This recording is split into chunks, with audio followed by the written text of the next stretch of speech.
यशोमती मैया के नंद लाला। ना का जन्म हुआ है ना, मैं तब से देख रही हूँ, तब से हम पे कोई भी संकट आती है ना तो अचानक से कोई अपरिचित हमारी सहायता करने आ जाते हैं और जाते समय कान्हा की आज्ञा लेके जाते हैं और कभी कभी तो इसे प्रभु बोल के जाते हैं।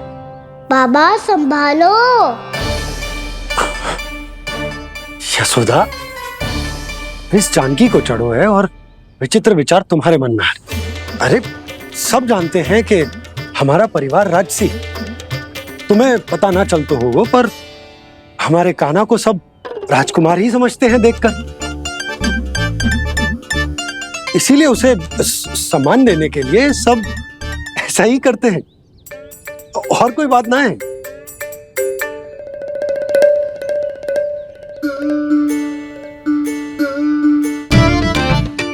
अब जे मेरे लल्ला को ऐसे क्यों घूर रहे हैं? बुरी दृष्टि लगाएंगे क्या? वैद्यराज जी, आपके सहायक तो गए, अब आप यहाँ क्यों हो? वो क्या है ना, मैं अपने रोगी का निरीक्षण करके पूरी तरह से संतुष्ट होकर ही जाता हूँ।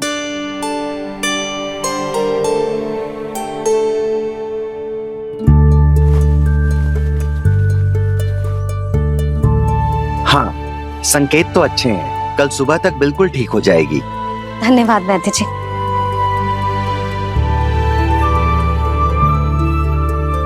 बस तो फिर हम कल पकड़ पकड़ाई खेलेंगे जानकी।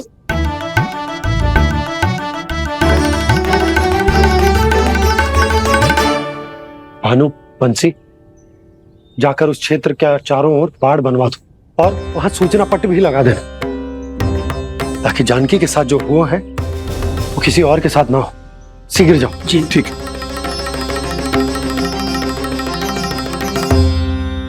बाड़ और सूचना पट लगवाने से समस्या का समाधान नहीं होगा बाबा। निर्दोष पशु सूचना पट देखकर भी कुछ समझ नहीं पाएंगे।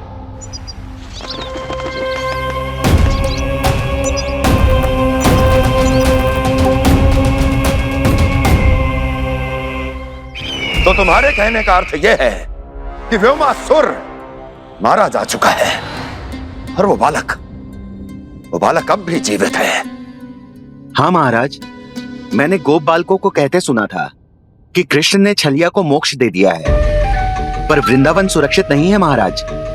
वो एक बहुत बड़ी समस्या से जूझ रहे हैं। कैसी समस्या? गांव के निकट क्षेत्र में किसी विषैले सर्प का निवास है। उसके विष का प्रभाव इतना भयानक है महाराज, जैसे विष ना हो, स्वयं हलाहल हो। मेरी कोई भी औषधि रोगी का उपचार नहीं कर पा रही थी। निकट के क्षेत्र में कहाँ है वो सर्प?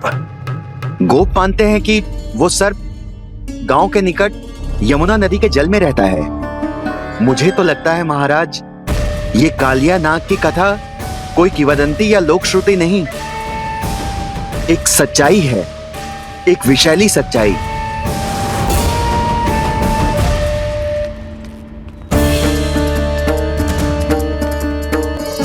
कालिया का सामना करने का समय आ गया है, पर उससे पहले मुझे बुलाना होगा उन्हें।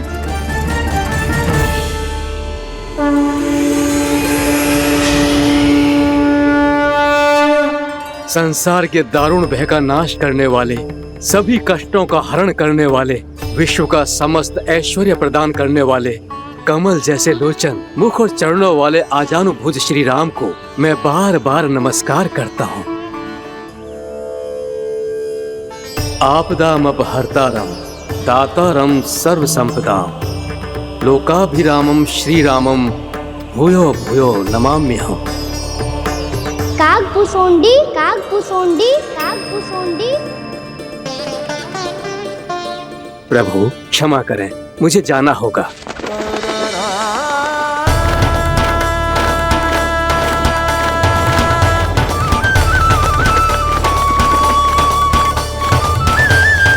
प्रणाम प्रभु।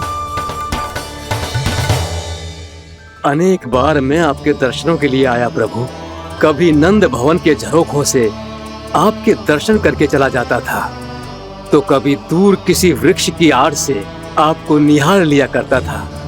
आज आपने स्वयं मुझे बुलाकर धन्य कर दिया प्रभु।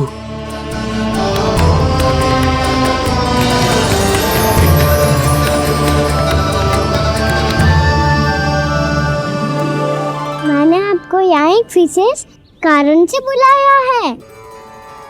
आपके श्राप से इस कालिया नाग को मुक्त करने का समय आ गया है। ये तो बहुत ही उत्तम समाचार है प्रभु। इतने वर्ष बीत गए, मुझे आज भी स्मरण है वो दिन जब मैंने उन्हें श्राप दिया था। अपने क्रोध पर नियंत्रण खोकर बहुत बड़ी भूल कर दी थी मैंने प्रभु। बीती हुई घटनाओं पर दुखी होके कोई लाभ नहीं है। हमें भविष्य की ओर देखना होगा।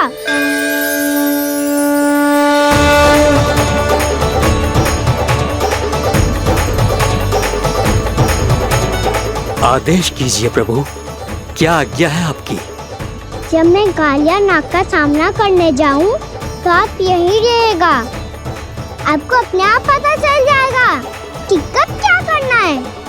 और हाँ, लौटते जाते समय नारद मुनि से कहिएगा, वो आकर मुझसे भेंट करे।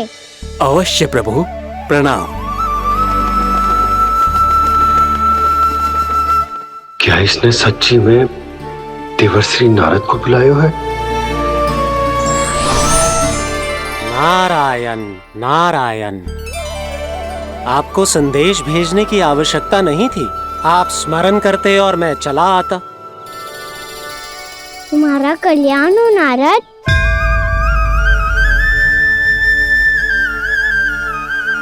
मैंने तुम्हें एक विशेष कार्य के लिए बुलाया है। आज्ञा दीजिए प्रभु। तुम्हें एक बार फिर कंस से भेंट करनी होगी।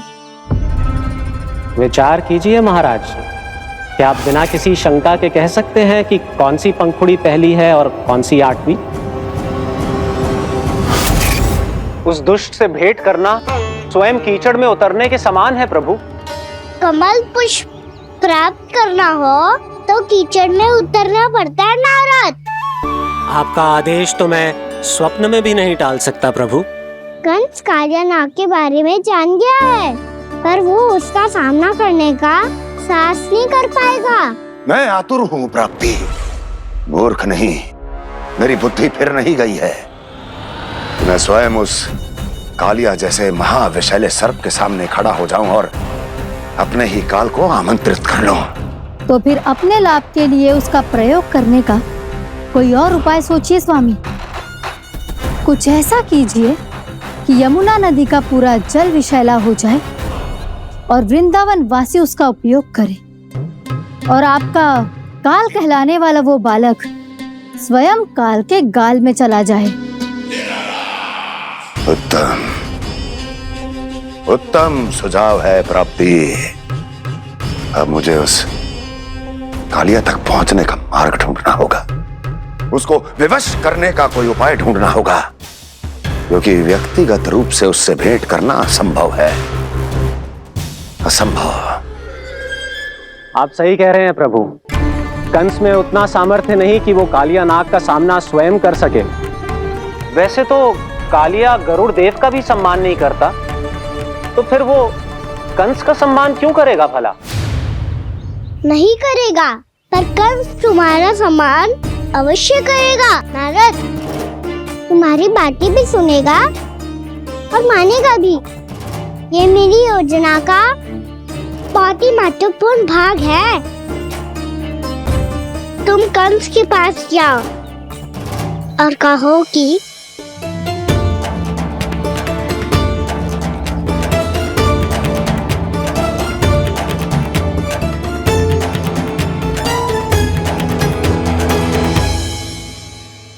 संतान अपने माता पिता को तीर्थ का सौभाग्य दिलाती, पर मेरा लल्ला कितना महान कि उसने हमारे घर को ही तीर्थ बना दिया।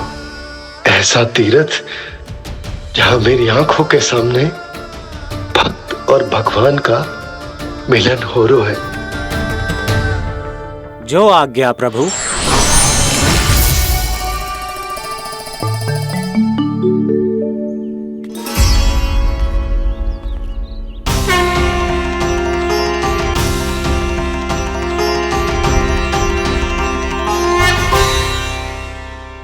बाबा, कान्हा, ये सब क्या चल रहा है? पहले काक भुसुंडी जी और फिर जे नारद जी। क्या योजना बना रहे हो तुम? कान्हा, बता ना लल्ला, क्या सोच रहे तू? कान्हा देख, अगर तुझे अपने बाबा को ना बताना हो ना, अपने भक्त को बता दे। क्या सोच रहे हो लल्ला? क्या करने वाले हो आप?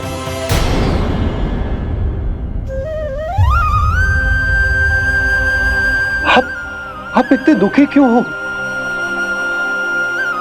कान्हा, कान्हा, क्या होगा? क्योंकि मुझे आभास हो गया है बाबा, समय आने वाला है। कौन सा समय आने वाला है लल्ला? इसीलिए सब कुछ बदलने वाला है। भैया को मेरा सत्य पता चल जाएगा बाबा।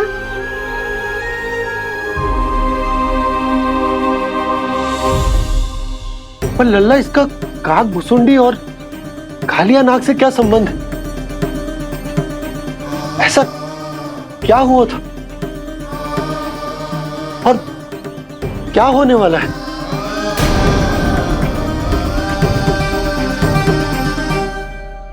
जो होने वाला है बाबा, उसका संबंध उससे है जो सैकड़ों वर्ष पहले हुआ था। महर्षि भृगु के एक वंशज थे वेदशिरा मुनि, जो विंध्याचल की पहाड़ियों में साधना कर रहे थे। तभी वहाँ अश्वशिरा नाम के एक दूसरे मुनि आमंत्रण के बिना ही आ गए। कितना सुंदर और शांतिपूर्ण आश्रम है। यहाँ प्रभु की साधना करने में बहुत आनंद आएगा। शीघ्र ही अश्वशिरा मुनि उपस्थिति के कारण होने वाले व्यवधान से बाध्य होकर वेदशिरा मुनि ने अपनी आंखें खोली। कौन हो तुम और यहाँ क्या कर रहे हो? आपके आश्रम में बहुत शांति है मुनिवर। साधना करने के लिए बहुत ही उत्तम स्थान है ये। मैं चाहता हूँ कि मैं भी यहाँ। आप यहाँ साधना करना चाहते हैं, लेकिन इतना भी नहीं जानते कि किसी के आश्रम में प्रवेश करने से पहले उसकी आज्ञा लेनी चाहिए। आप ये भी नहीं जानते कि यदि कोई यज्ञ कर रहा हो तो बिना अनुमति के वहाँ प्रवेश करने से उसकी यज्ञ साधना भंग हो सकती है। आप क्या साधना करेंगे मुनि? आप तो साधना के योग्य ही नहीं हैं। इतना अपमान! एक मुनि के मुख से इतने कड़वे शब्द शोभा नहीं देते। मैं तुम्हें श्राप देता हूँ, जितनी विषैली तुम्हारी जिह्वा है उतने ही विषैले सर्प बन जाओ तुम। और ऐसा सर्प जो सांस भी ले तो निकट का वातावरण दूषित हो जाए। तुम्हारे इस दुस्साहस के लिए मैं तुम्हें श्राप देता हूँ कि तुम अभी इसी क्षण कौवा बन जाओ, और ऐसा कौवा जो कांव कांव करके अनर्गल प्रलाप करता रहे।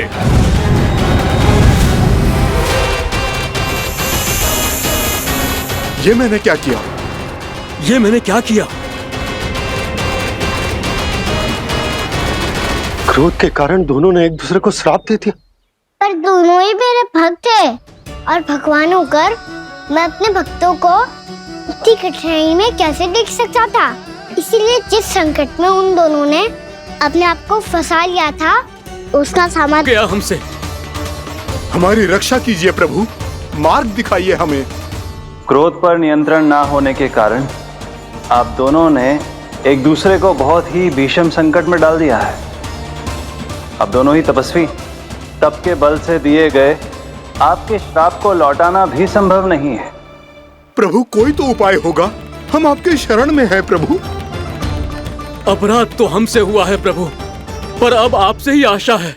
कुछ ऐसा कीजिए भक्त वत्सल, जिससे हम दोनों के श्राप का प्रभाव कुछ कम हो जाए। आप दोनों ही मेरे भक्त हैं, इसलिए आपकी पीड़ा का निवारण करने का एक उपाय है मेरे पास। वेद शिरामुनि, जब आप कालिया नाग बनेंगे तो आपको मेरे चरणों को अपने शीश पर धारण करने का सौभाग्य मिलेगा। और अष्ट शिरामुनि, आप काग योनि होने के बाद भी आप श्रेष्ठतम ज्ञान और सर्वाधिक यौगिक सिद्धियों के स्वामी होंगे और प्रवचन दिया करेंगे। इसके बाद अश्वशिरा मुनि काक भुसुंडी बन गए, जिन्होंने आगे चलकर सेम गरुड़ देव को रामायण सुनाई। और मुनि वेदशिरा महर्षि कश्यप और देवी कैत्रियों के पुत्र कालिया नाग बनकर जल में। और अब वही कालिया नाग जमराज में, जिनके कारण जानकी के प्राण लगभग चले ही गए थे। अब कालिया नाग को उचित स्थान पर भेजने का समय आ गया है बाबा। पर ये तो अच्छी बात है कान्हा, वेदशिरा मुनि को दिया हुआ तुम्हारा वचन भी पूरा हो जाएगा, जमुना जी की शुद्धि भी हो जाएगी। इस सब के बाद भी तुम दुखी क्यों हो? क्योंकि इसके बाद मैया के सामने मेरा रहस्य खुल जाएगा बाबा। उन्हें पता चल जाएगा कि उनका बालक कोई साधारण बालक ना है। भविष्य में जो होने वाला है उसे सबके सामने घटने से रोकना मेरे लिए भी संभव ना होगा। मैया को सब पता चल जाएगा। क्या पता चल जाएगा रे मुझे?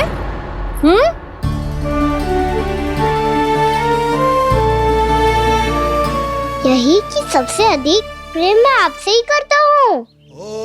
अब बस भी कर मेरे साथ। भैया सुनो ना, मेरी बात ना मानोगी? अभी बहुत कार्य पड़े लल्ला, देख जानकी को औषधि भी देने जानो है ना। औषधि मैं दे दूंगा, फिर तो खेलोगी ना आप मेरे साथ। पिछले कुछ दिनों से अपनी मैया का अधिक से अधिक प्रेम पाने का प्रयास करो है कान्हा। इसका तो एक ही अर्थ हो सकता है कि कछु बहुत बड़ो होने वालों है। कान्हा रुक जा लल्ला। कान्हा क्यों तंग कर रहा है? मैया को पहन लेना। कान्हा, कान्हा, ये क्या करो तूने?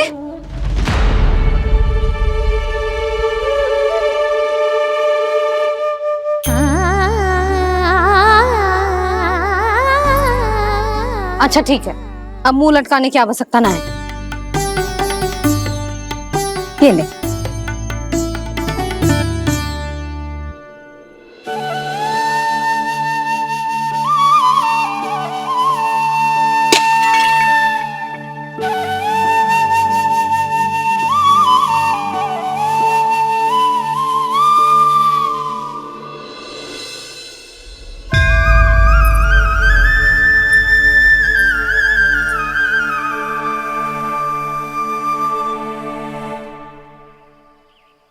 तंग करे मैया को खिजाए, खेले रूठे मनाए, लीला अनोखी करके शरारत, कान्हा दंड भी पाए।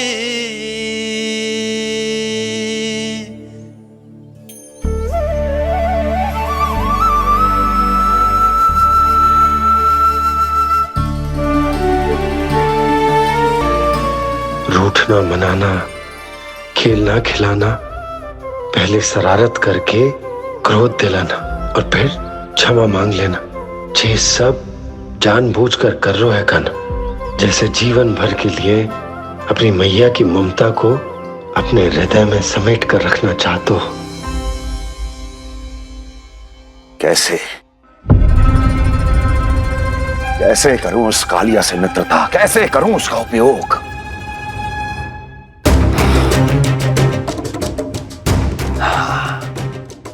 उस पर आक्रमण कर देता हूं और उसे किसी ना किसी तरह से यह विश्वास दिला देता हूं कि यह आक्रमण उस विष्णु अवतार ने किया है। फिर वो क्रोध में आकर सारे वृंदावन वासियों को अपने विष से समाप्त कर देगा। उचित है, ये उचित है। नारायण हरि, नारायण हरि, नारायण हरि।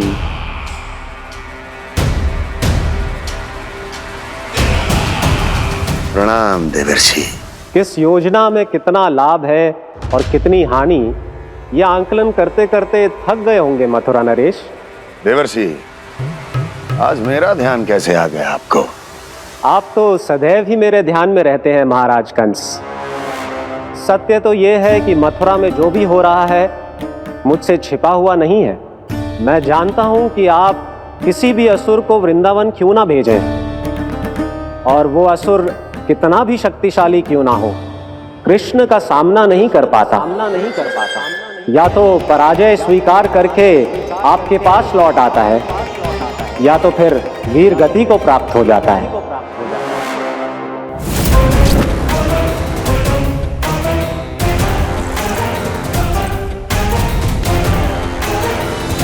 वाह, मुझे मेरी असफलताएं स्मरण कराने आए हैं, मेरे घाव को खुरेदने आए हैं, उन पे नमक छिड़कने आए हैं। मित्र को शत्रु समझने की भूल मत कीजिए महाराज कंस।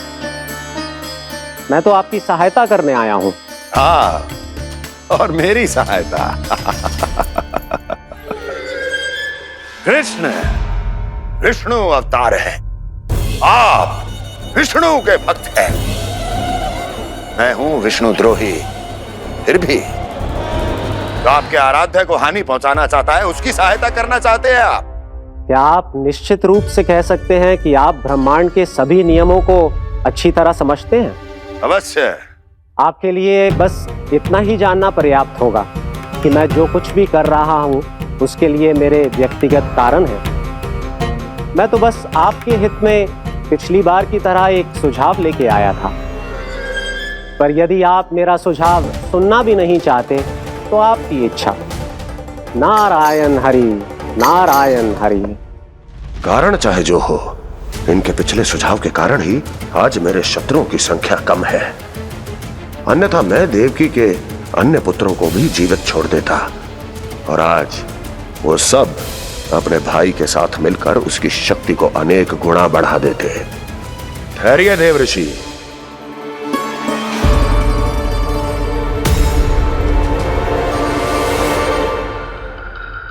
बताइए क्या सुझाव है आपके पास? मेरे सुझाव का नाम है कालिया नाग।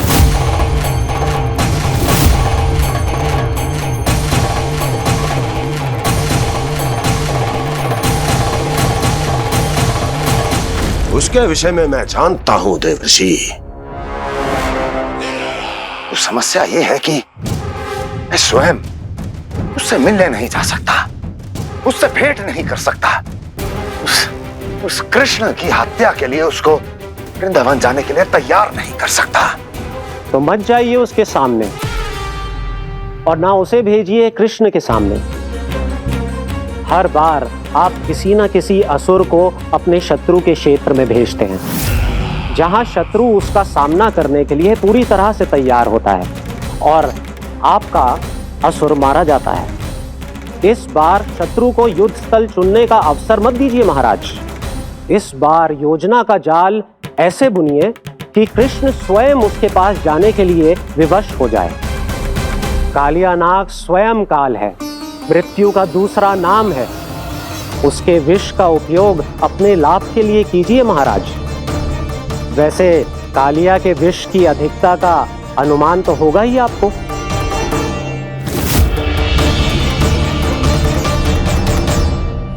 एक बार जो उसके क्षेत्र में पहुंच गया, फिर उसके विष से बचना असंभव है।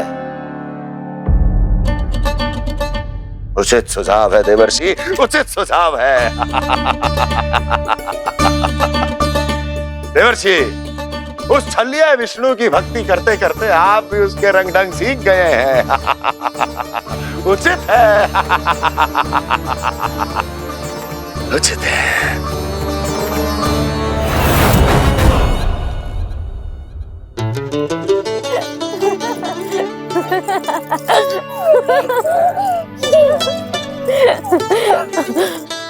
बस बस बहुत आनंद ले लियो लल्ला। बस अब दूध पी ले। ठहर ठहर, गर्म है। जी ले पी।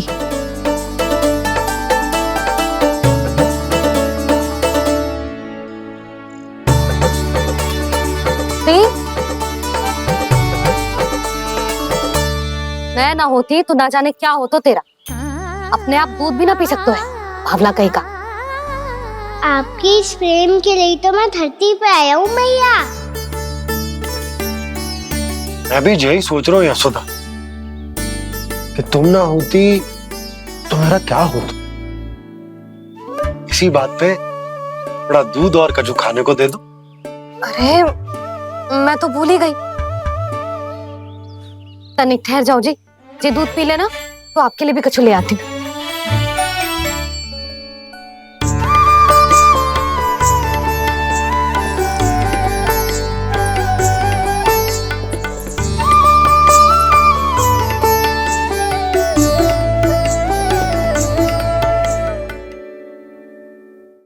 प्रणाम महाराज। आपकी आज्ञा के अनुसार बिल्कुल वैसा ही पत्र तैयार किया है जैसा आप चाहते थे।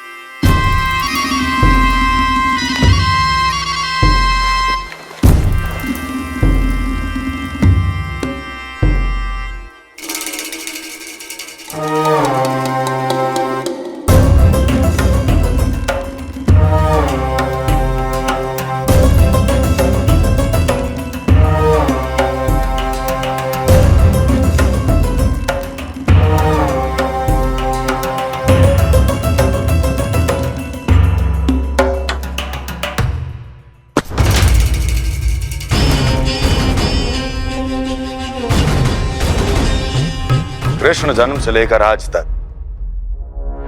ये मेरी सबसे महत्वपूर्ण योजना है। इसका सफल होना निश्चित है दूत,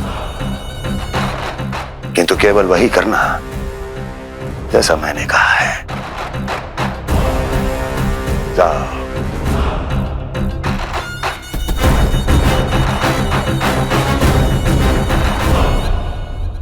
कान्हा,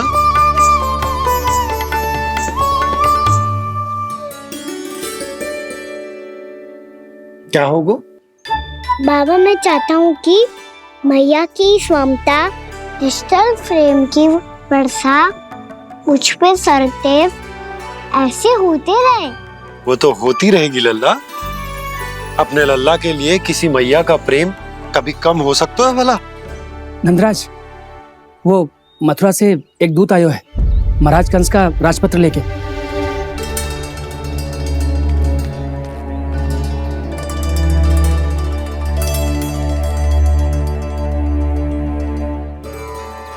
कान्हा अब क्या करने वाला है? तेरे बाबा कहाँ गए? हाँ? कंस मामा का खेल आरंभ हो गया है, पर मैया वो सब सुनेगी तो व्यर्थ चिंतित हो जाएगी। बस थोड़ा बाहर गया मैया, कछु खा लिए से। बाहर इस समय? मैया क्या होगा? मैया देखो ना, पीठ पे कुछ हो रहा है। मेरा हाथ ना पकड़ो, आप करो ना। यहाँ? क्षमा करना मैया, पर अभी बाबा को ही संभालने दो ये सब। कहिए, क्या संदेश लाए हैं आप? नहीं नंदराज नहीं। महाराज कंस का आदेश है कि ये संदेश सभी गांव वालों के साथ ही पढ़ा जाए। ठीक है, मैं गांव वालों के सामने पढ़ दूंगा, पर मुझे तो दीजिए पढ़ने के लिए। महाराज की आज्ञा का पालन करना आपके लिए भी आवश्यक है नंदराज। सभी गांव वासियों की सभा बुलाइए। बंसी, सभी गांव वालों की सभा बुलाओ। राजपत्र में ऐसा क्या संदेश भेजो है कंस ने? अब मेरे पत्र को पढ़कर सब भौचक के रह जाएंगे। और वो कृष्ण, उस कृष्ण के पांव के नीचे से तो भूमि खिसक जाएगी, आकाश फट पड़ेगा, बिजलियां गिर जाएंगी।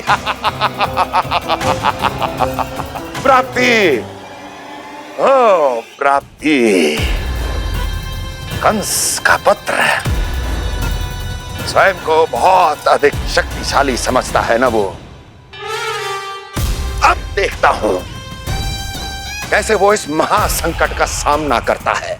वो कृष्ण, वो अपनी मृत्यु स्वयं चुनेगा या मृत्यु की वेदी पर चढ़ा देगा प्रिय वृंदावन वासियों को।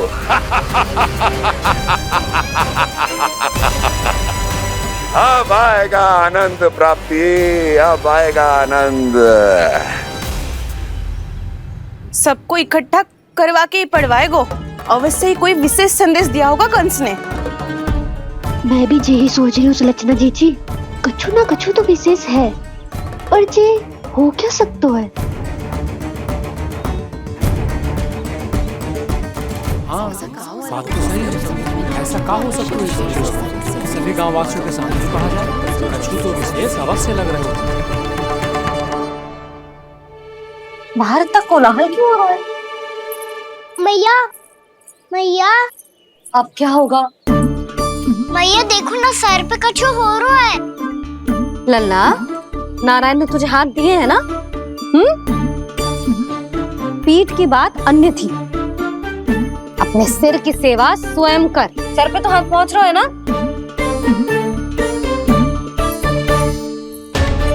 मैया सुनो ना, मैया देखो ना, तीव्र कर कछु हो रहा है।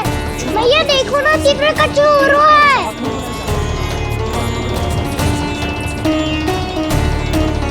सब लोग आ चुके हैं, अपना संदेश सुनाइए आप। गोपराज नंद और सभी वृंदावन वासियों को सूचित किया जाता है कि मथुरा अधिपति और आप सभी के महाराज कंस ने कल सुबह भव्य पूजा का आयोजन किया है। इसके लिए राज्य को वृंदावन के क्षेत्र के निकट यमुना नदी के मध्य में खिलने वाले 1 कोटि कमल के पुष्पों की आवश्यकता है। इसीलिए आप सभी को यह आदेश दिया जाता है कि ये सभी कमल के पुष्प प्रथम पहर से पहले राजसभा में पहुंचा दिए जाए। तो सारे वो भी प्रथम पहर से पहले कैसे हो सकते हैं? यदि आप ऐसा करने में असफल रहे तो इसे राज आज्ञा का उल्लंघन माना जाएगा और राजद्रोह के आरोप में आप सभी को कड़े से कड़ा दंड दिया जाएगा।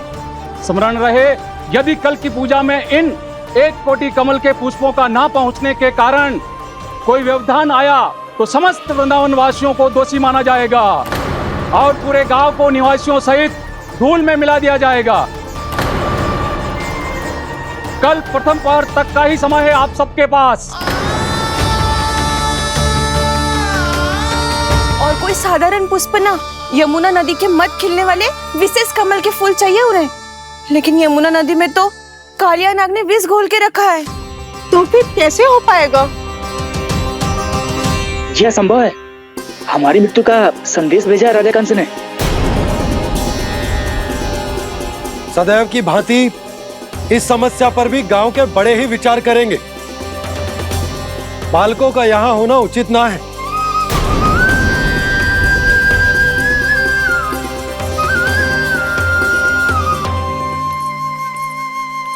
लल्ला, ले गेंद ले, जा अपने सखाओं के साथ खेल। सुबह उज्जवल, मधुमंगल वसंता, देखो मैया ने क्या दिया है। चलो खेले, बहुत आनंद आएगा आज।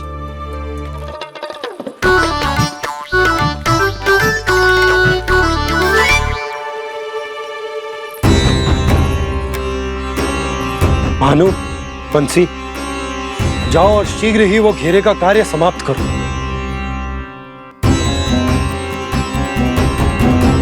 पर कछु ना कछु तो करना पड़ेगा ना। पर हम कर ही क्या सकते हैं? पुष्प लाने को और कोई उपाय है भी तो ना। मैं चला जाऊंगा जमुना जी में। वैसे भी मेरे जीवन के कितने दिन शेष बचे हैं। गांव के लिए, समाज के लिए कुछ करके मरूं, तभी तो शांति मिलेगी। ना काका, यदि आप उस विषैले जल में छलांग लगा भी दोगे, किंतु 1 कोटि कमल पुष्प एकत्रित कर पाना आपके लिए संभव ना है। इससे अच्छा है कि मैं चला जाऊं। यदि मैं मर भी गया तो मेरे पीछे रोने वाला कोई ना है। किसी को कहीं जाने की आवश्यकता ना है। गोप नरेश होने के नाते ये मेरा कर्तव्य है कि मैं आप सबकी रक्षा करूं। नंदराज, आपको जाना है तो जाओ, हरिया, काका, भैया सब चले जाओ। लेकिन आपको पता है वहाँ का जल कितना विषैला है, आप लोग एक क्षण भी जीवित नहीं रह पाओगे। फिर कैसे इकट्ठा करेंगे 1 कोटि कमल पुष्प? आप बात तो सही कह रही हैं शांति। उस दुष्ट कंस ने ऐसी मांग रख के हम सबको फंसा दिया।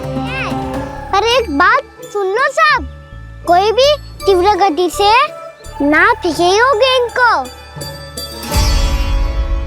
भैया ने स्वयं बनाई है मेरे लिए। सब तैयार हो? हाँ।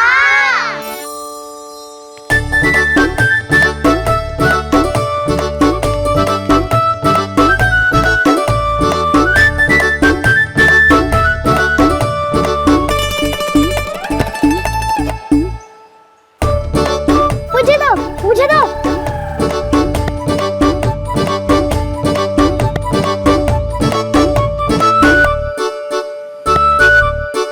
मुझे दो, मुझे दो।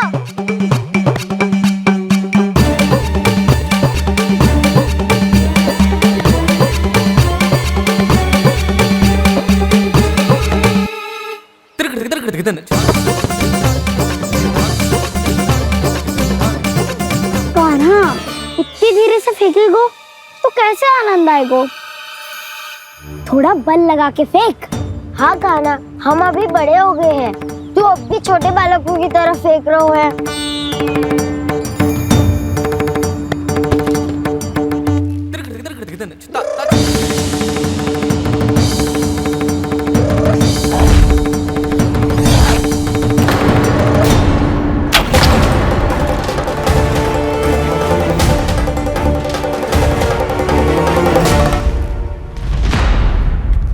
दीदी जी क्या करो कान्हा, गेंद तो डूब गई।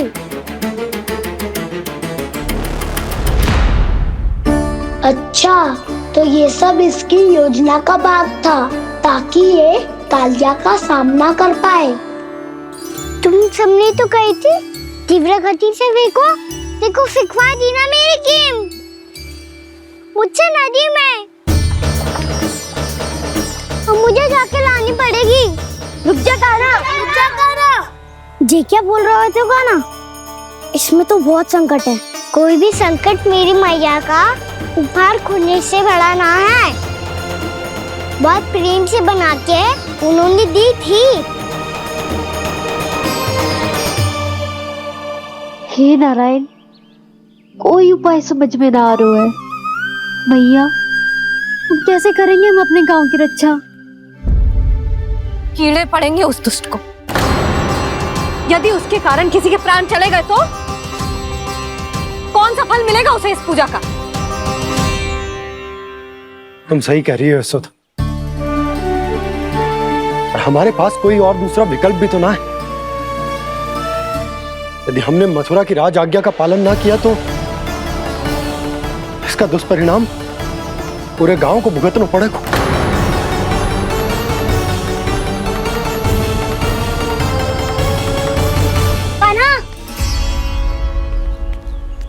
तुम्हें पता है कि तू भगवान है, दिव्य है, बहुत शक्ति है तुझ में। पर फिर भी हम तुझे विषैले जल में ना जाने दे सकते। कुछ होगा तो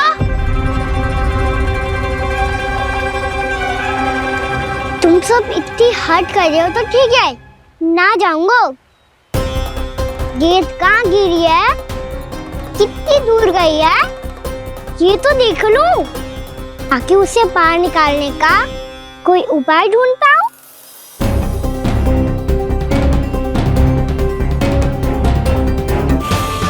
हाँ।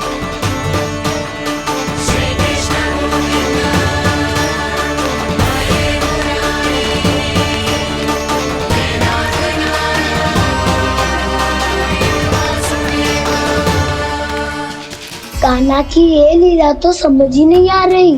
पहले इसने देवश्री नारद को मथुरा जाकर कंस को भड़काने के लिए कहा, फिर स्वयं ही दुखी भी हो गया कि अब इसका रहस्य सबके सामने खुल जाएगा। और अब भी स्वयं ही तो इसने कहा था कि गेंद बहुत महत्वपूर्ण है।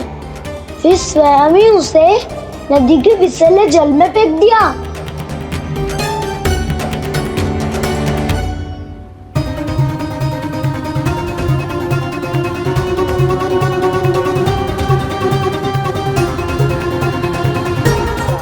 हरी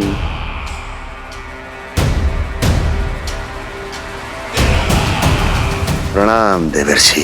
किस योजना में कितना लाभ है और कितनी हानि, यह आंकलन करते करते थक गए होंगे मथुरा नरेश। देवर्षि, आज मेरा ध्यान कैसे आ गया आपको? आप तो सदैव ही मेरे ध्यान में रहते हैं महाराज कंस। सत्य तो यह है कि मथुरा में जो भी हो रहा है मुझसे छिपा हुआ नहीं है। मैं जानता हूं कि आप किसी भी असुर को वृंदावन क्यों ना भेजें, और वो असुर कितना भी शक्तिशाली क्यों ना हो, कृष्ण का सामना नहीं कर पाता। या तो पराजय स्वीकार करके आपके पास लौट आता है, या तो फिर वीर गति को प्राप्त हो जाता है।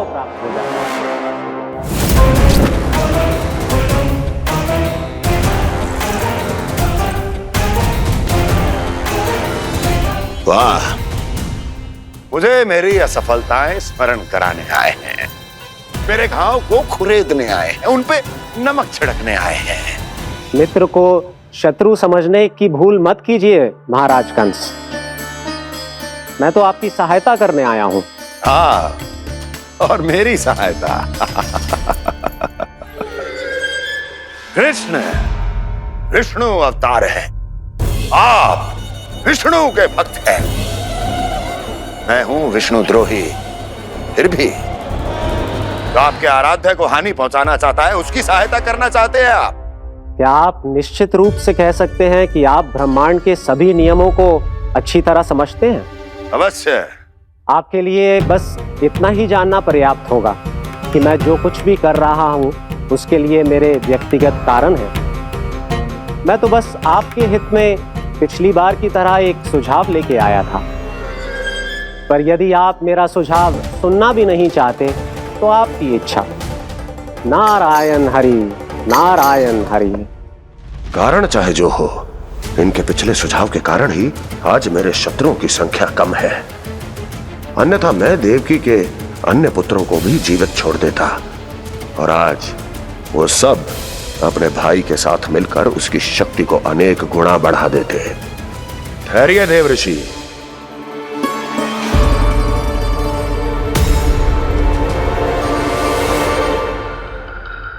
बताइए क्या सुझाव है आपके पास?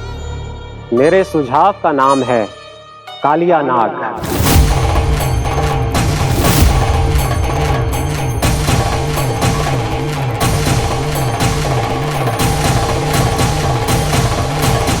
उसके विषय में मैं जानता हूं देवर्षि। तो समस्या यह है कि मैं स्वयं उससे मिलने नहीं जा सकता, उससे भेंट नहीं कर सकता। उस कृष्ण की हत्या के लिए उसको वृंदावन जाने के लिए तैयार नहीं कर सकता।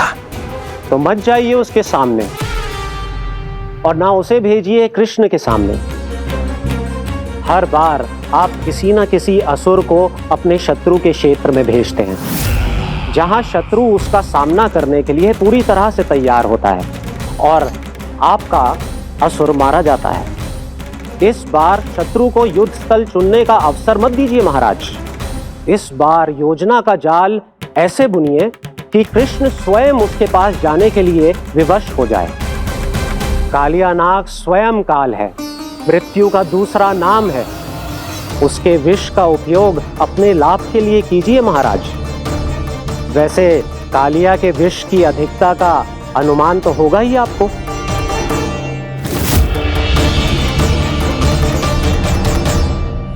एक बार जो उसके क्षेत्र में पहुंच गया, फिर उसके विष से बचना असंभव है। उचित सुझाव है देवर्षि, उचित सुझाव है। देवर्षि, उस छलिया विष्णु की भक्ति करते करते आप भी उसके रंग ढंग सीख गए हैं। उचित है, उचित है।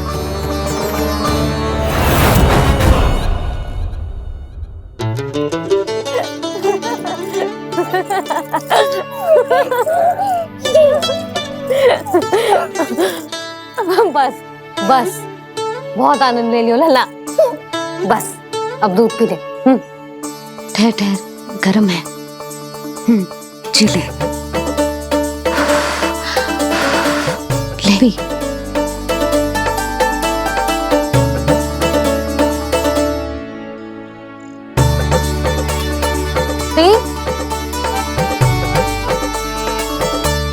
मैं ना होती तो ना जाने क्या होता तेरा। अपने आप दूध भी ना पी सकते है, भावला कहीं का। आपकी इस प्रेम के लिए तो मैं धरती पे आया हूँ मैया। मैं भी यही सोच रहा हूँ यशोदा कि तुम ना होती तो मेरा क्या होता। इसी बात पे थोड़ा दूध और कजू खाने को दे दो।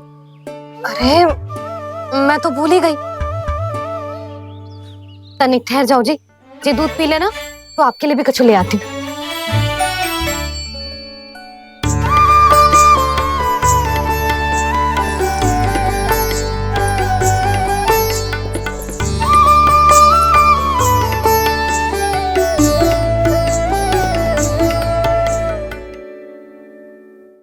प्रणाम महाराज।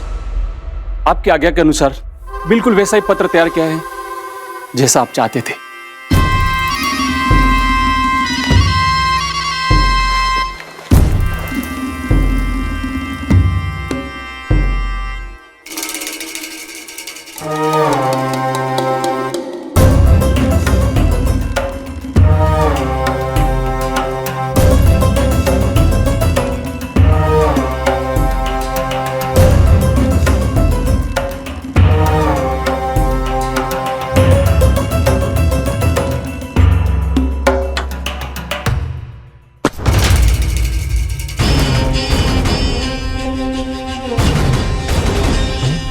कृष्ण जन्म से लेकर आज तक ये मेरी सबसे महत्वपूर्ण योजना है। इसका सफल होना निश्चित है दूत, किंतु केवल वही करना जैसा मैंने कहा है। जाओ।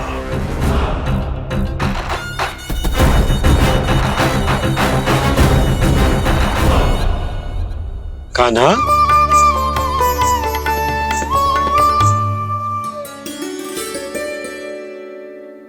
क्या होगा? बाबा मैं चाहता हूँ कि मैया की ममता क्रिस्टल फ्रेम की वर्षा मुझ पे सरतेव ऐसे होते रहे। वो तो होती रहेगी लल्ला। अपने लल्ला के लिए किसी मैया का प्रेम कभी कम हो सकता है भला? नंदराज, वो मथुरा से एक दूत आयो है महाराज कंस का राजपत्र लेके।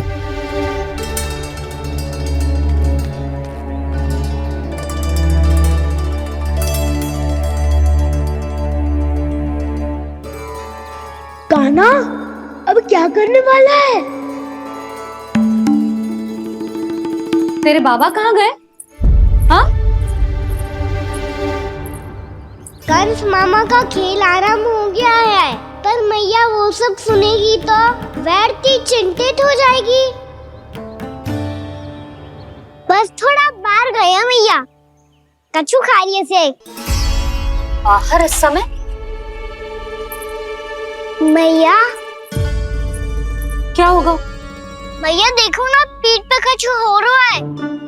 मेरा हाथ ना पकड़ो, आप करो ना। दिखा यहाँ। क्षमा करना मैया, पर अभी बाबा को ही संभालने दो ये सब। कहिए, क्या संदेश लाए हैं आप? नहीं नंदराज नहीं। महाराज कंस का आदेश है कि ये संदेश सभी गांव वालों के साथ ही पढ़ा जाए। ठीक है, मैं गांव वालों के सामने पढ़ दूंगा, पर मुझे तो दीजिए पढ़ने के लिए। महाराज की आज्ञा का पालन करना आपके लिए भी आवश्यक है नंदराज। सभी गांव वासियों की सभा बुलाइए। बंसी, सभी गांव वालों की सभा बुलाओ। राजपत्र में ऐसा क्या संदेश भेजो है कंस ने? अब मेरे पत्र को पढ़कर सब भौचक के रह जाएंगे। और वो कृष्ण, उस कृष्ण के पांव के नीचे से तो भूमि खिसक जाएगी, आकाश फट पड़ेगा, बिजलियां गिर जाएंगी।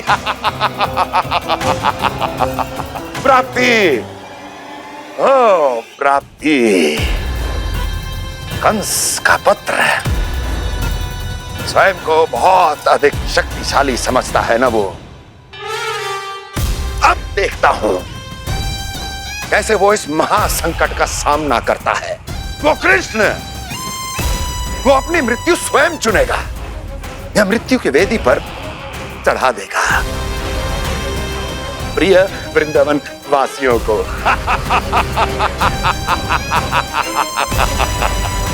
अब आएगा आनंद प्राप्ति, अब आएगा आनंद।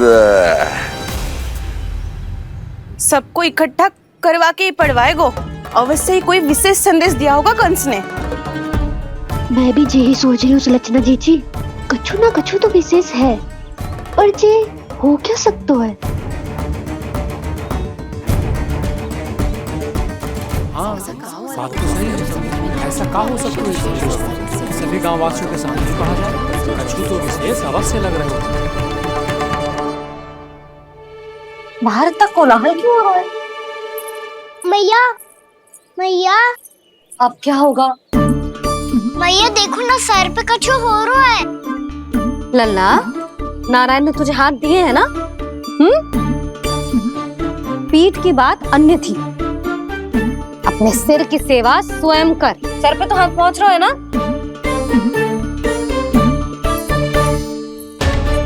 मैया सुनो ना, मैया देखो ना, तीव्र कर कछु हो रहा है।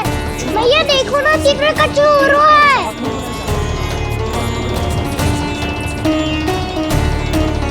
सब लोग आ चुके हैं, अपना संदेश सुनाइए आप।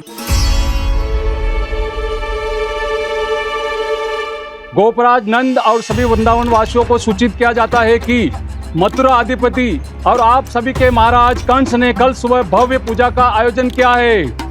इसके लिए राज्य को वृंदावन के क्षेत्र के निकट यमुना नदी के मध्य में खिलने वाले 1 कोटि कमल के पुष्पों की आवश्यकता है।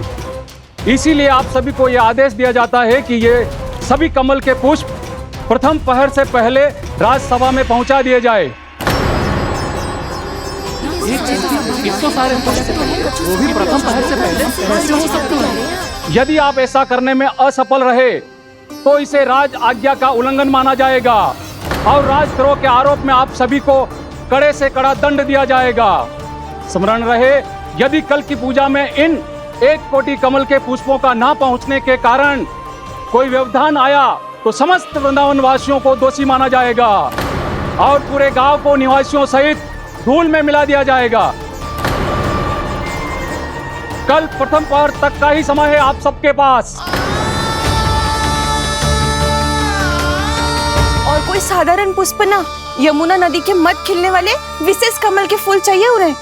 लेकिन यमुना नदी में तो कालिया नाग ने विष घोल के रखा है, तो फिर कैसे हो पाएगा? यह संभव है। हमारी मृत्यु का संदेश भेजा है राजा कंस ने। सदैव की भांति इस समस्या पर भी गांव के बड़े ही विचार करेंगे। बालकों का यहाँ होना उचित ना है।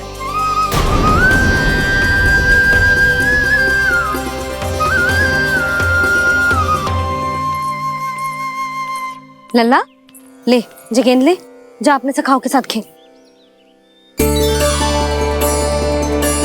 सुबल उज्जवल मधुमंगल वसंता, देखो मैया ने क्या दिया है। चलो खेलें, बहुत आनंद आएगा आज।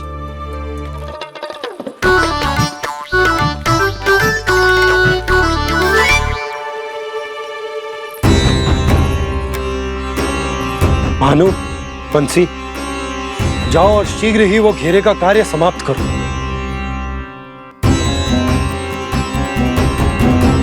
पर कछु ना कछु तो करना पड़ेगा ना। पर हम कर ही क्या सकते हैं? पुष्प लाने को और कोई उपाय है भी तो ना। मैं चला जाऊंगा जमुना जी में। वैसे भी मेरे जीवन के कितने दिन शेष बचे हैं। गांव के लिए, समाज के लिए कुछ करके मरूं, तभी तो शांति मिलेगी। ना काका, यदि आप उस विषैले जल में छलांग लगा भी दोगे, किंतु 1 कोटि कमल पुष्प एकत्रित कर पाना आपके लिए संभव ना है। इससे अच्छा है कि मैं चला जाऊं। यदि मैं मर भी गया तो मेरे पीछे रोने वाला कोई ना है। किसी को कहीं जाने की आवश्यकता ना है। गोप नरेश होने के नाते ये मेरा कर्तव्य है कि मैं आप सबकी रक्षा करूं। नंदराज, आपको जाना है तो जाओ, हरिया, काका, भैया सब चले जाओ। लेकिन आपको पता है वहाँ का जल कितना विषैला है, आप लोग एक क्षण भी जीवित नहीं रह पाओगे। फिर कैसे इकट्ठा करेंगे 1 कोटि कमल पुष्प? आप बात तो सही कह रही हैं शांति। उस दुष्ट कंस ने ऐसी मांग रख के हम सबको फंसा दिया। पर एक बात सुन लो सब, कोई भी तीव्र गति से ना फेंकेगा इनको। मैया ने स्वयं बनाई है मेरे लिए। सब तैयार हो? हाँ।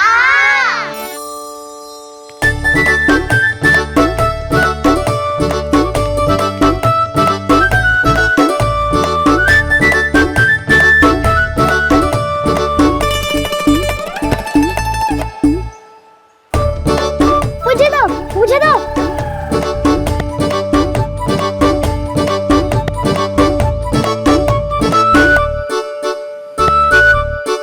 मुझे दो, मुझे दो।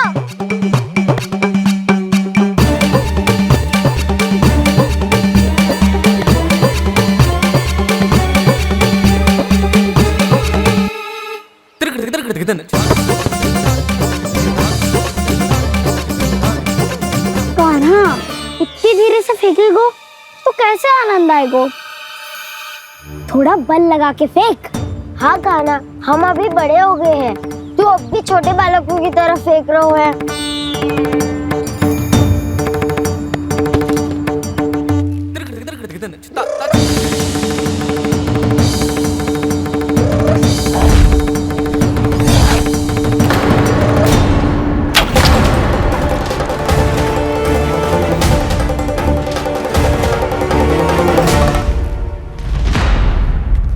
दीदी जी क्या करो कान्हा, गेंद तो डूब गई।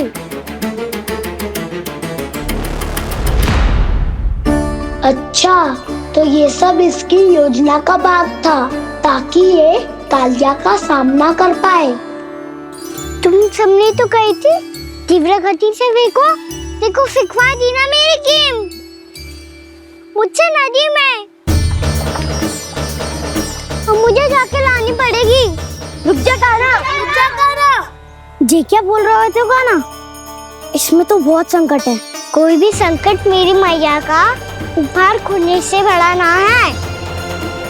बहुत प्रेम से बना के उन्होंने दी थी। हे नारायण, कोई उपाय समझ में ना आ रहा है। भैया, अब कैसे करेंगे हम अपने गांव की रक्षा?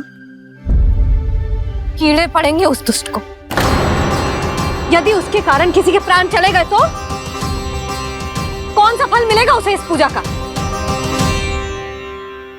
तुम सही कह रही हो यशोदा, और हमारे पास कोई और दूसरा विकल्प भी तो ना है।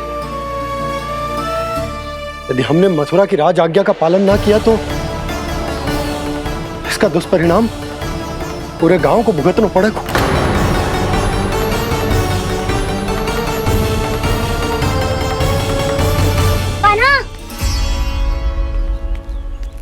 पता है कि तो भगवान है, दिव्य है, बहुत शक्ति है तुझमें।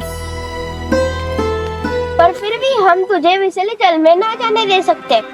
कुछ होगा तो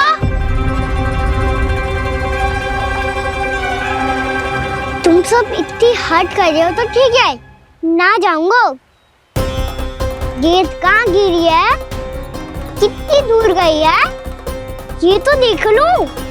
ताकि उसे बाहर निकालने का कोई उपाय ढूंढता हूँ।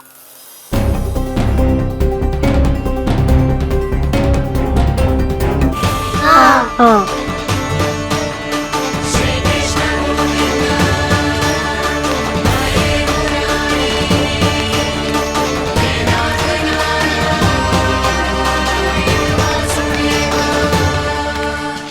कान्हा की ये लीला तो समझ ही नहीं आ रही।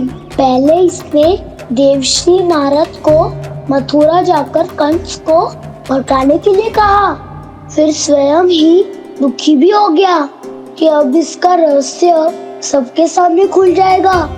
और अब भी स्वयं ही तो इसने कहा था कि गेंद बहुत महत्वपूर्ण है।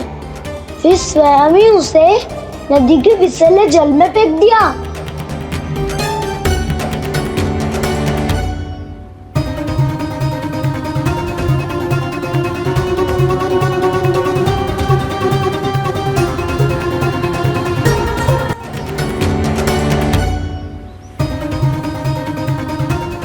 कान्हा, तू ऊपर क्यों चढ़ रहा है? अरे ऊंचाई से देखूंगा तभी तो गेंद दिखेगी।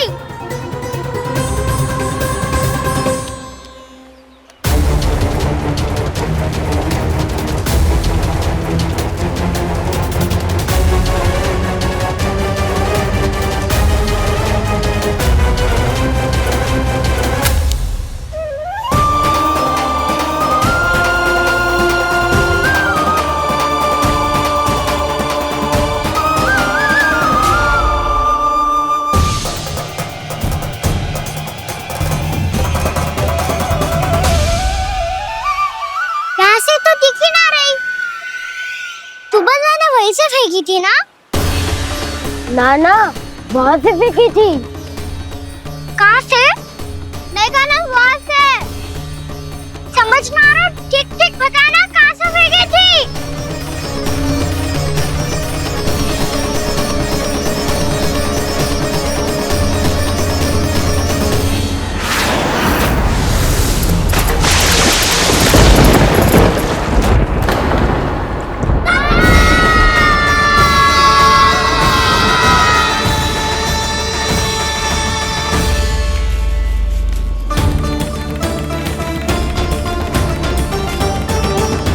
कालिया नाग के क्षेत्र में जाकर कोई भी जीवित वापस ना लौट सको है।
क्या किया वाना ने?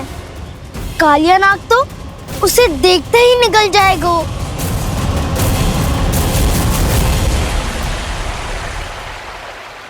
तो आरंभ से अब तक सब कुछ उसकी लीला का ही भाग था।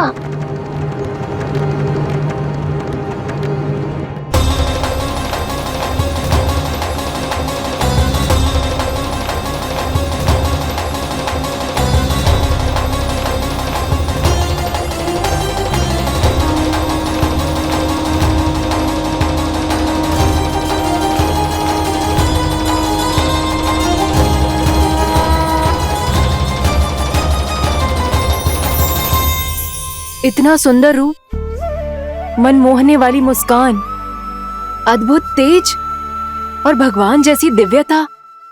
कौन हो तुम? हाँ, तुम्हें देखकर तो हम सब सम्मोहित ही हो गए।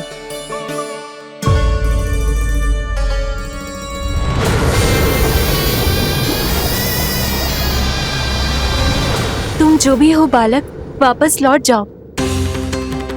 हमारा हृदय तुम्हें ही देखते रहना चाहता है, किंतु यदि हमारे पति जाग गए तो तुम्हें अवश्य हानि पहुंचाएंगे। ये बहुत विषैले है बालक, कालकोट जैसे भयानक। इनके विष से तुम नहीं बच सकोगे। नंदराज, कालिया नाग के विष का प्रभाव बढ़ते ही जा रहे हैं। पहले 8 कोस तक उसके विष का प्रभाव था, अब तो 1 योजन से अधिक क्षेत्र में फैलो है। जल पीने के प्रयास से अनेक पशु मारे गए हैं और नदी के निकट के वृक्ष और वनस्पति सब नष्ट होने लगे।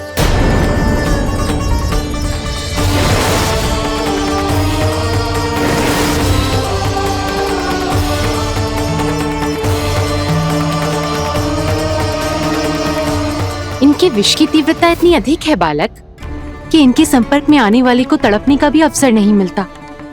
इनके विष की अग्नि क्षण भर से भी कम समय में प्राणवायु को जलाकर राख कर देती है।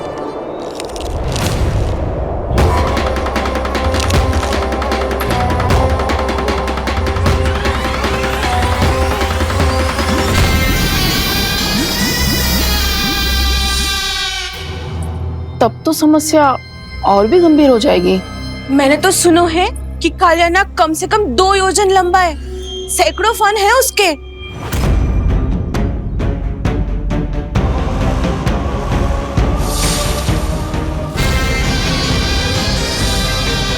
इसका अर्थ तो ये है कि हम दोनों ओर से फंस गए। एक और कंस को 1 कोटि कमल पुष्प देने जो कि कालिया नाग के क्षेत्र में पड़ते हैं, और दूसरी ओर उस कालिया नाग का विष यमुना जी के क्षेत्र में बढ़ता ही जा रहा। इसके कारण हम ही नहीं, निर्दोष पशु पक्षी भी संकट में। इन दोनों समस्याओं का एक ही समाधान है, उस कालिया नाग का सामना करना। और ये ना समझ आ रहा कि हम ये करेंगे कैसे, क्योंकि ये बात साधारण मनुष्य के बस की ना है। हमारे लिए ये असंभव है।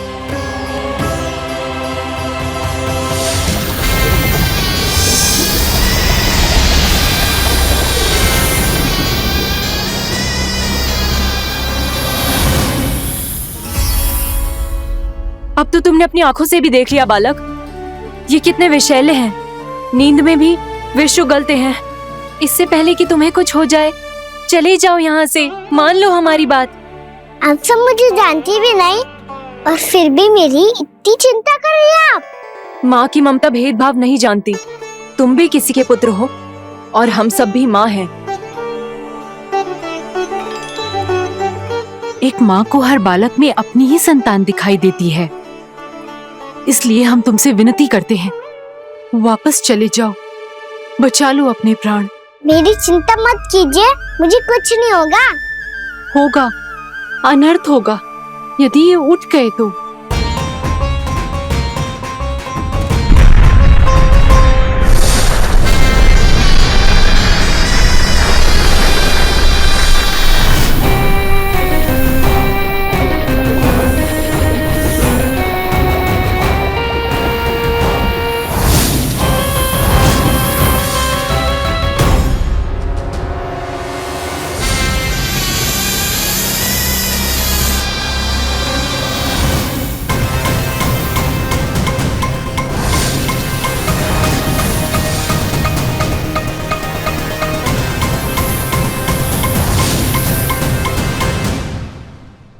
सामने होते हुए भी अपने इश्क को केवल वही देख सकता है जो अपना अभिमान त्याग चुका हो।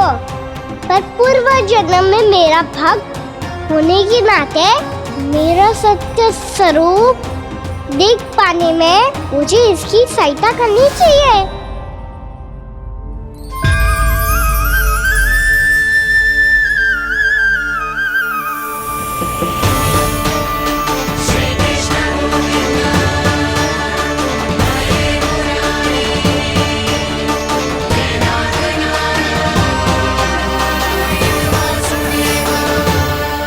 देखो हमारा छोटा सा कान्हा कैसे डट के खड़ा हुआ है, इतने विशालकाय, इतने महाभयंकर सबके सामने।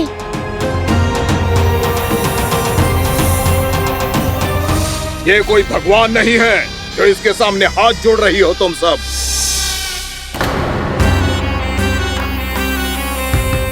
एक सामान्य साधारण बालक है ये, जो ये तक नहीं जानता कि इसके सामने है इसका काल, कालिया। तू कौन है बालक? मेरे इतने निकट आकर भी तू जीवित कैसे है? मेरी नहीं, अपनी चिंता करो कालिया। बहुत मनमानी कर ली तुमने। अब बस मैं तुम्हें रोकना हूँ। अब बस मैं तुम्हें रोकना हूँ। मैं तुम्हें रोकना हूँ। बित्ते भर का है तू। मेरे विष के बारे में जानता ही क्या है? और कहता है मुझे रोकने आया है। किससे? किससे रोकना चाहता है तू मुझे? मुझे क्रोध दिलाने की भूल मत कर बालक। अपनी फुंकार से ही तेरी इस मुस्कुराहट को अंतिम मुस्कुराहट बना सकता हूं मैं।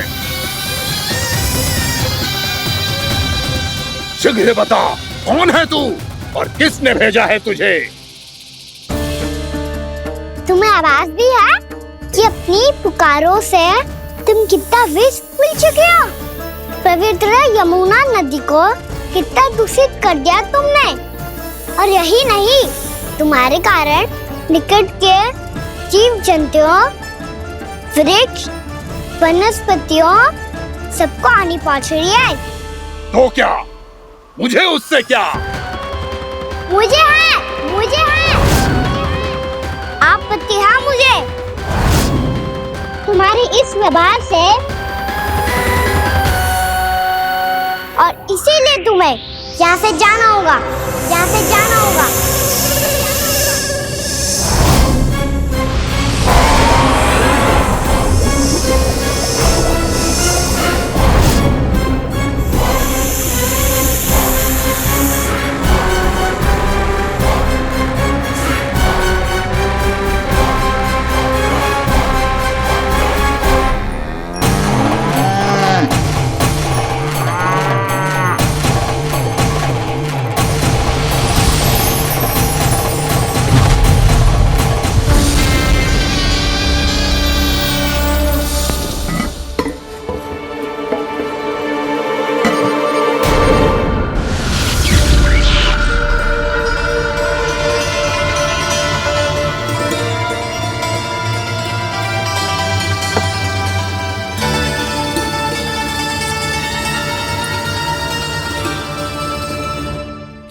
मुझे आदेश देने का साहस भी कैसे किया तूने? इस क्षेत्र को मैंने अपना राज्य बनाया है। मेरा परिवार रहता है यहाँ। और तू मुझे यहाँ से जाने के लिए कह रहा है?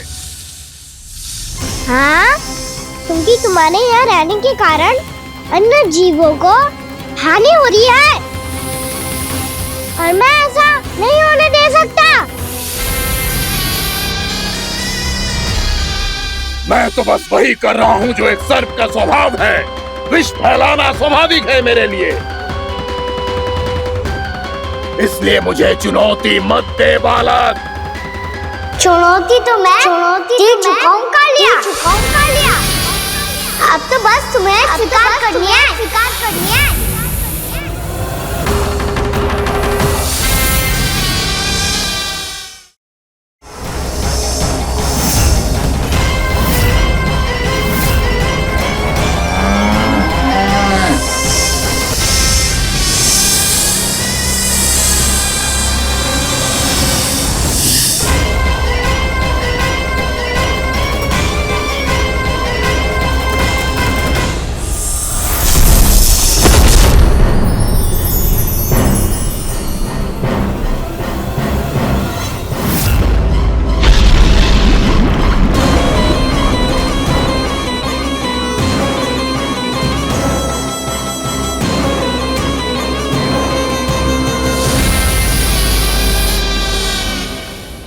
मैं भी चेतावनी दे रहा हूँ।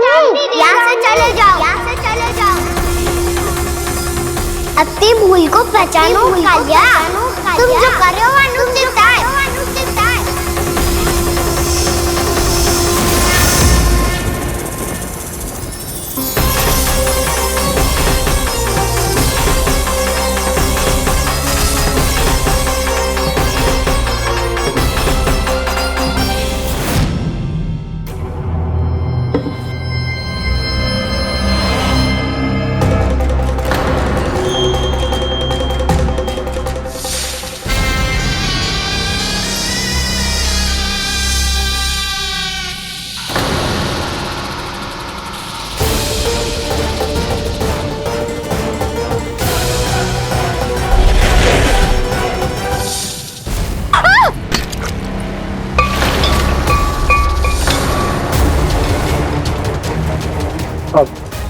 मैं आता हूं।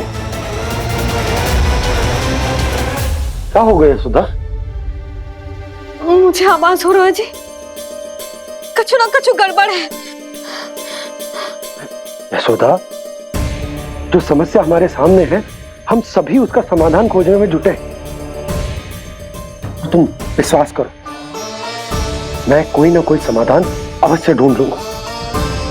हम कैसे भी करके वो कमल के पुष्प उस कंस तक पहुंचा देंगे। सबके प्राण चले जाते हैं। इसने तो विष की धारियां फेंकी है कान्हा पे।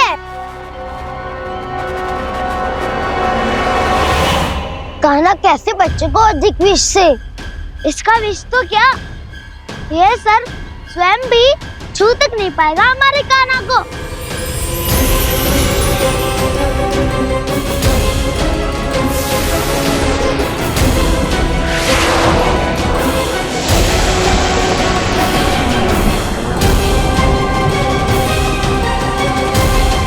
तुम्हारे सखा को, मेरे भाई को कोई हानि नहीं पहुंचा पाएगा। ये कान्हा का सत्य चाहे जो हो बलराम, पर अभी तो जो एक बालक ही है ना। देखो कैसे विष के कारण स्थिर हो गया है।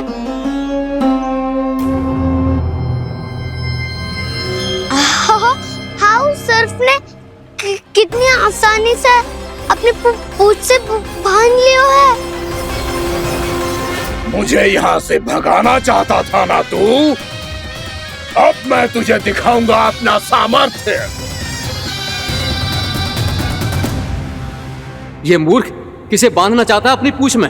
उन्हें जिनका विस्तार सारे ब्रह्मांड में है, या उन्हें जो स्वयं अनंत है? पर देवराज, प्रभु ऐसा करने ही क्यों दे रहे हैं कालिया को? आप सब भूल रहे हैं देवगण।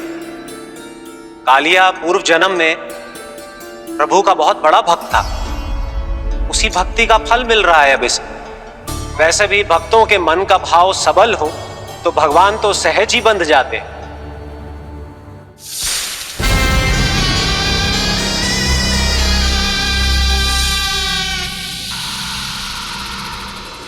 बलराम, तुमने ही तो कही थी कान्हा को कछु ना होगो। देखो दुष्ट ने चारों ओर से जकड़ लियो है।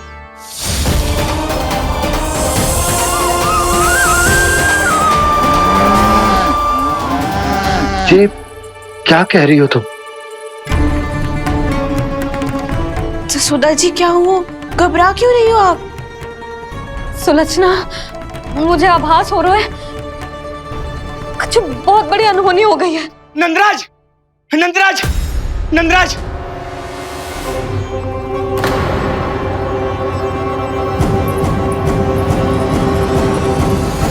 नंदराज, कान्हा ने जमना नदी में छलांग लगा दी है। कान्हा ने जमना नदी में छलांग लगा दी है। कान्हा ने जमना नदी में छलांग लगा दी है। कान्हा जमना में कूद गया है। मुझे लगा था आज कछु गड़बड़ होने वाली है। मुझे आज कान्हा को ना जाने देना चाहिए था।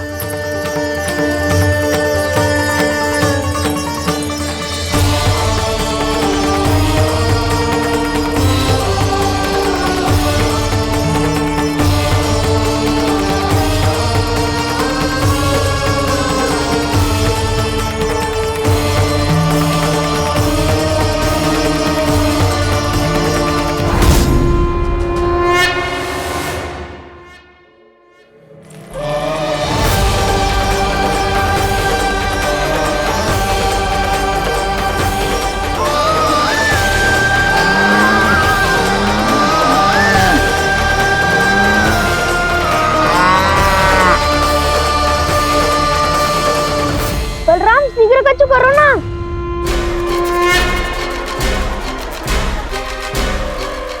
कछु भी करो पर कान्हा को बचाओ। नाग बहुत भयंकर है। कान्हा अकेले ना संभाल पाएगा इसे।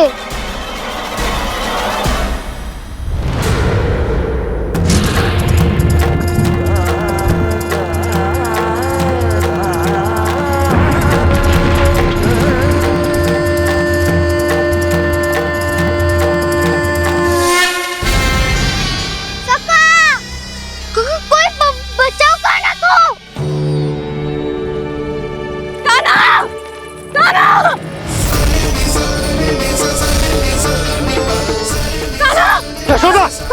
यशोदा रुको। जोर तो जोर तो जीजी संभालो, बावली हो गई क्या? जीजी संभालो।